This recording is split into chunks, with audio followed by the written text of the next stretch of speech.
పేట్ Basheerabad police station పరిధిలోని కోంపల్లిలో జరిగిన హత్య కేసును పోలీసులు ఛేదించారు. కూరగాయల మార్కెట్లో ఎల్ఈడీ లైట్లు సప్లై చేసే విషయంలో సిద్దిక్ అహ్మద్ మధ్య కొద్ది రోజులుగా వివాదం నడుస్తున్నట్లుగా గుర్తించారు. ఈ క్రమంలో అహ్మద్ అతని స్నేహితులతో కలిసి సిద్దిక్ పై కత్తులతో విచక్షణారహితంగా దాడి చేశారని పోలీసులు వెల్లడించారు. ఈ నేపథ్యంలో తీవ్ర గాయాలు కావడంతో సిద్దిక్ అక్కడికక్కడే మృతి చెందినట్లుగా వెల్లడించారు.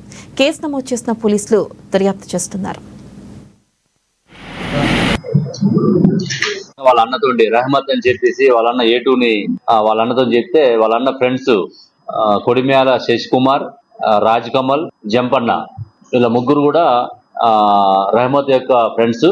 ఈ రహమత్ అనేది A1 అహ్మద్ యొక్క బ్రదర్. వీళ్ళు 5 కలిసి గత 2-3 రోజుల నుంచి ప్లాన్ చేసుకొని ఇతని యొక్క మూవ్మెంట్స్ రెక్కీ చేయటము చేసి నిన్న ఈ సెంట్రల్ పార్క్ కోంపల్లిలో అతను ఆ టైంకి వస్తుందని చెప్పేసి ముందే చూసుకొని ఈ పథకం ప్రకారము కత్తులతోటి అక్కడ స్టాబ్ చేయడం జరిగింది.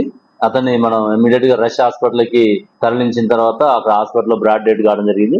అక్కడి నుంచి గాంధీ హాస్పిటల్ పంపించి పోస్ట్ మార్టం చేసి ఈ రోజు డెడ్ బాడీ హ్యాండ్ ఓవర్ చేయడం జరిగింది. అది ఇక్కడ మనకి ఏంటంటే మా గతంలో కూడా ఒక 3 months అయింది, మేడ్చల్లో కూడా ఇట్లా రోడ్డు మీదనే అందరు ప్రజలు చూస్తుండగానే కూడా కత్తులతోటి చంపడం జరిగింది. అది కూడా మనం అప్పుడు 24 hours లో కేసు డిటెక్ట్ చేసినాం.